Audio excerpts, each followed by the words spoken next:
Hey besties, welcome back to the Cozy Corner. It's your girl Jen, and if you're new here, welcome. I'm just a regular old college student at Cal State is, but if you're not new here, welcome back to the chaos. I am a little bit sick right now, and this video is definitely going to be uploaded late, so I do apologize in advance if I sound a little nasally, and if you guys were really just looking for this video to be uploaded sooner. Also, I don't know if you caught that in the background, my cat loves to sing in the middle of the hallway where it's the most echoey. She loves hearing her voice, and she's yelling right now, so it is what it is, and I'm sorry in advance. Actually, no, I'm not. She's just doing what she wants to do. And it is what it is.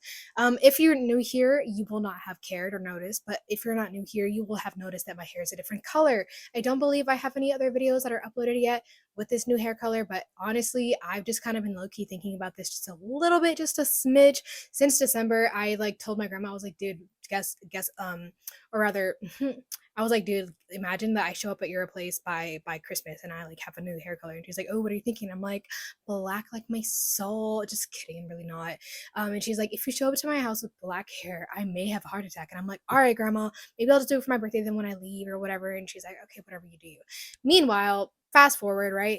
It's I think a couple of weeks ago, and I'm just thinking in my I'm at work, I'm thinking around, not thinking around, but I'm just dozing off, thinking off into space, looking off into whatever the fuck the saying is, right? And I'm just like, you know what? It'd be crazy if I dyed my hair.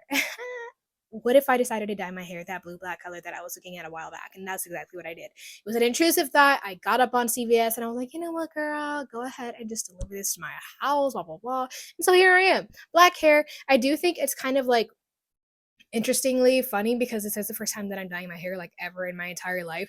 And this is a complete change from my normal color. And I didn't end up coloring the entire thing correctly. So if I turn a certain way and you happen to notice those brownish blonde streaks within the hair color, it kind of blends in enough to where it's like, did she do that on purpose? Or is that how the hair color is supposed to be or what? And if you don't know, you don't know. It's a great thing, right? So in today's video, sorry for the little random spiel. Your girl's got ADHD, just is what it is. I decided that I wanted to do a book haul. I know it's been a little bit of a time. It's been a little bit of time since I went on this book haul, but I wanted to talk about it with you guys and go over everything. I ended up going to Bookoff on a random whim. I don't know if it was a Monday or Wednesday, but it was probably on one of those days since I didn't have school. I'm sorry, since I didn't have work those days. But I decided to go to Bookoff and I got some things. But I also ended up going to Tokyo Central, which is right next door to my local Bookoff. And I ended up finding that they had a kind of a blowout sale for a lot of their figures. And so I picked up a few figures as well. We'll be going over those in the video. Minus I think 3 specific figures, or technically 4, but 3 mostly. I don't have any idea where these figures, what the anime comes from, but I can at least tell you that it was cute. That's exactly why I bought it. Plus, it was $4, and so that's what we're going to be talking about today. First book, give me a second. Also, if you guys haven't tried this, y'all need to try it because girl tastes like Sprite. There's another one called the Cherry Bomb or whatever that tastes like a Dr. Pepper or a cherry Diet Coke or a cherry Pepsi or any of those flavors, and it hits whenever I want a dark soda Pepsi or Coke, and I'm like, you know what, I kind of want some energy right now, and she's in the fridge. Ooh, girl, that is exactly what I'm having. Also, just super random intrusive thought that I still need to try out. I was on the road yesterday going to work, and I was like, what if I had a cherry bomb Coke float?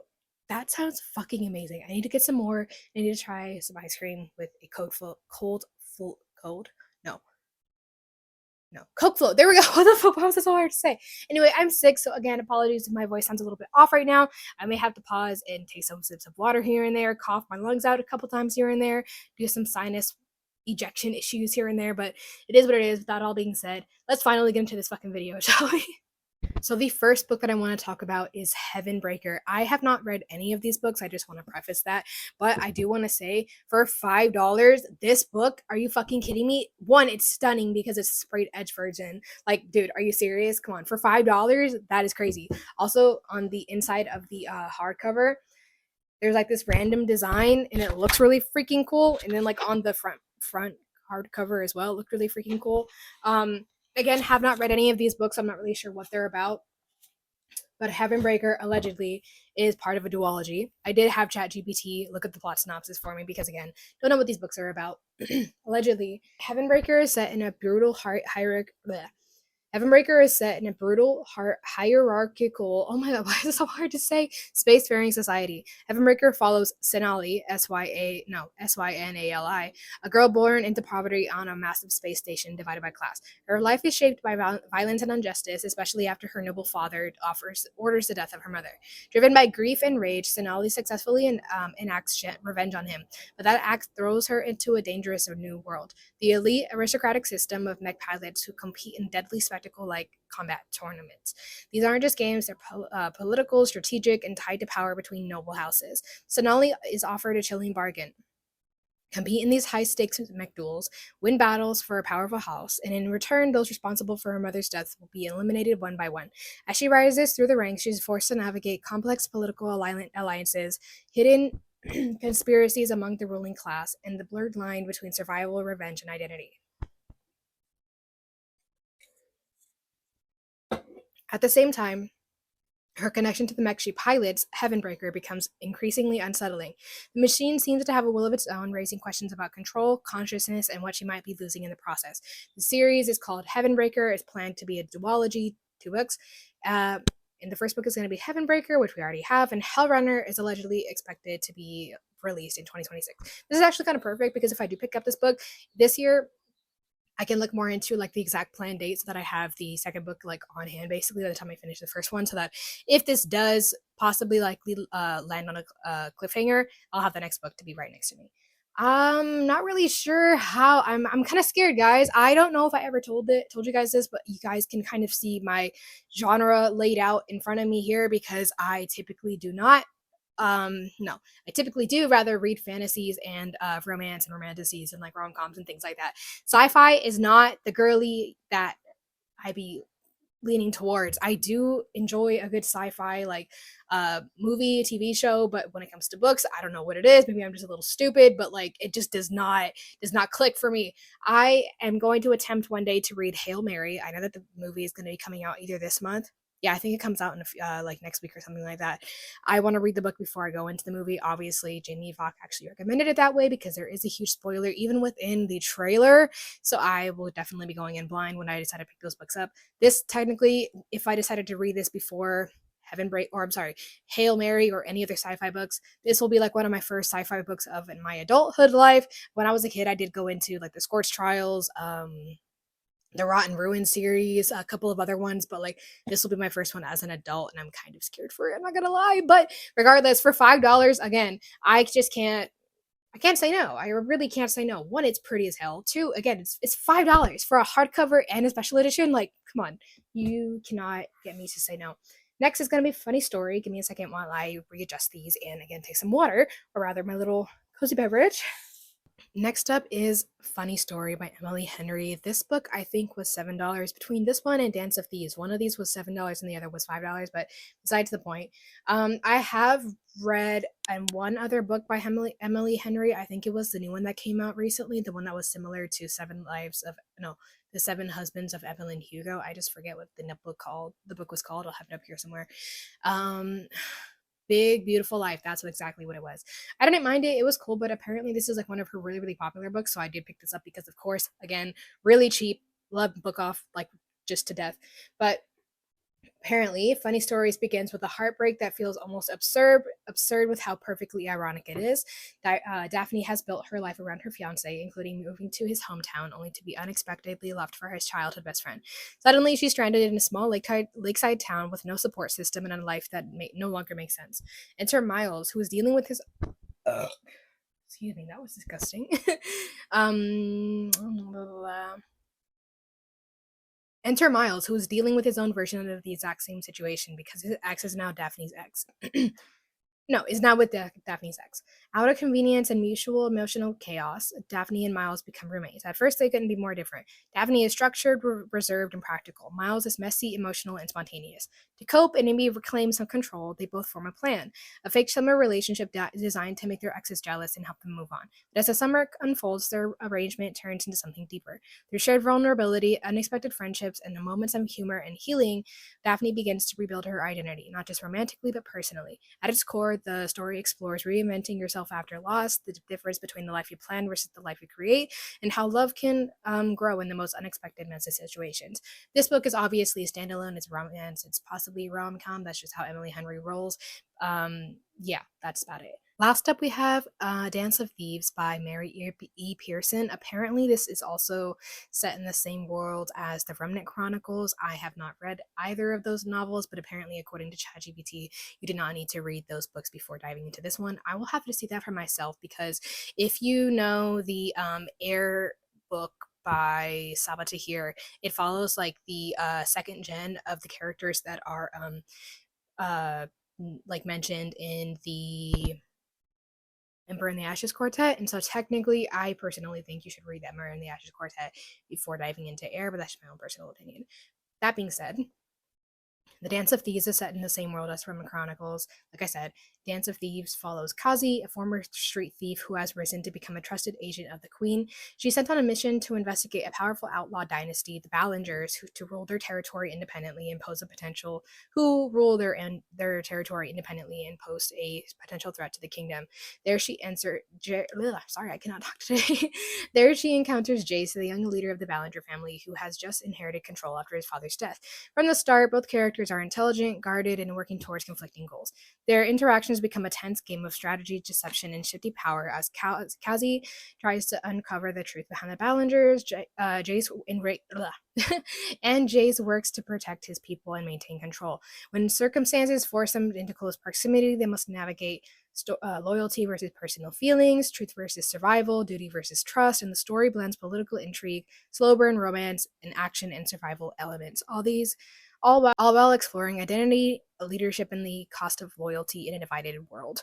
The second book of the Dance of Thieves duology is going to be The Vow of Thieves. I think it may already be out yet. This is what the cover looks like up here. I'll also see if there's a cover for the Heaven Breaker series and pop that up here as well. Chat likes to do these random things where it's like it'll give you extra stuff that you didn't ask for. So a quick comparison or vibes check. Book genre and core vibe. Heavenbreaker is a sci-fi fantasy, revenge and political intrigue, plus mech battles. I'm really hesitant about the sci-fi part of this, because when it comes to Halo, I was not that girl. I was not that girl playing in the Halo games. I just didn't get into it. So I may have to listen to this on audio to see if I can't like fuck with it, but we shall see. Funny stories, a contemporary romance, healing, fake dating, and emotional growth. Dance of Thieves is fantasy romance, enemies to lovers. I will have to see about that, because as y'all know, I highly recommend listening. I don't know. I'll have to see if I can edit this in it later, but Jamie Falk and her Once Upon a Time Zone podcast. There we go, with Freya Valerio. She and Ellen Catherine. Yes, exactly. Sorry. They were doing like a tropes, not the tropes thing, but like a hot take thing where it's like enemies to lovers. And they were talking about how like these days at least enemies to lovers are not like enemies to lovers. They're like, oh, this guy's such an asshole, but like, why is he so cute though? Blah blah blah. Like, if you get it, you get it. And I just like, I don't know. If it's true enemies to lovers, you will be on opposite sides of the, I don't know, political spectrum. It'll be like left wing versus right, and like we totally hate each other, we're fighting a war, blah blah blah, and then we slowly come together based off of differences and whatever. Like I want a very original enemies to lovers, and if it's not that, it's not that, and that's fine. But yeah, we shall have to see. Yeah, so getting onto the figures part, totally forgot about that. I wanted to show you, give me 1 second while I get the last one. It's somewhere over there and I'll be right back. Okay, so these two figures, these were I think $9 and $7 or something like that. Again, one of the part of the like the random big blowout sale. I got both of these because one, I wanted to get one of each of the things that were on sale because there weren't a whole lot left, and I was like, I just automatically need these as this FOMO situation type of situation. Why did I say that twice? But like this, we have a random like schoolgirl giving very Asuna vibes kind of situation, skirt, whatever. I don't know. I'm not really a figures person. I just thought it was cute. This one comes with its own seat. This is another blonde girl. I am a natural blonde, so I was like, you know what? This is like matching myself for the most part. I also found a space girl, so maybe when I get my own library, I will put her in the sci-fi section. But we have a random white-haired girl with a space uniform, something like that, black eyes, right? Blackish purple eyes. I don't know where these animes, or sorry, I don't know what anime these figures are from, but getting into the ones that I do know about, I have gotten into Spy Family recently, and guys, I found some Anya figures. Anya in her school uniform is really fucking cute. Hold on a second. Look, look, look. Isn't she fucking adorable? But I also have her in her out at home, like, I guess PJs, that whatever you want to call it. But like, that is so cute. Little Mr. Chimera is doing his thing over there. I also found, I think his name is Yuji. I don't know his last name, but for the guy from Jujutsu Kaisen, I will try again once I have gone through all of my old anime that I really loved as a kid to get into Jujutsu Kaisen. But so far, I just got it for whatever. He was only like $3. I was like, why the fuck not? Do I have one more? Yes, I do. Lastly, I am waiting to watch Infinity Castle once it comes out on Crunchyroll. I don't see a reason to go out in theaters to watch it when I have a screen, multiple screens available right in front of me at home. So last up we have I'm blanking right now, but he's the guy's brother who died. Oh my god, this is so annoying. I literally love this character and I can't fucking remember the name, but this is the little brother. I don't know why, but like in his pose, he looks a little scary. He looks a little bit insane, like a psychopath, but I'm kind of loving it. He's serving Loki. The way that I had him set up was he's like right next to my Ganyu character from Genshin Impact. Genshin Impact, if you know, this isn't one that I bought recently. This is just like where he's at, and I'm like, damn, low key. When this kid grows up, he could be like a really cute character, if you know what I'm saying. And I feel like they'd be a cute couple, if in my own personal opinion. But yeah, those are the figures that I found. Super random stuff. If you made it to the end of this video, thank you so much for watching. I love doing book hauls, but I don't have the space because your girl is a college student. I will be getting my own place within the next 5 or 6 months or so, but that is still a very long way away. So in the meantime, I'll be holding off on any book hauls for the most part. I will try to knock on wood, right? Because a box and a tote box and only fill so many books. And as you guys know, my 60 book box of my TBR physical books are like completely full as always. So while we're making our way down through the box is when I will buy new books. But that being said, thank you so much for watching the video. If you haven't already subscribed, go ahead and do so. I try to upload every single Saturday. If you like this video, like the video and hit the notification bell, and comment down below if you don't know what to comment. Let me know if you guys read any new books lately or what books you are currently reading. And if you have read any of these books, let me know if you did enjoy them. That will be all from me, and I will see you guys next Saturday. Bye, guys.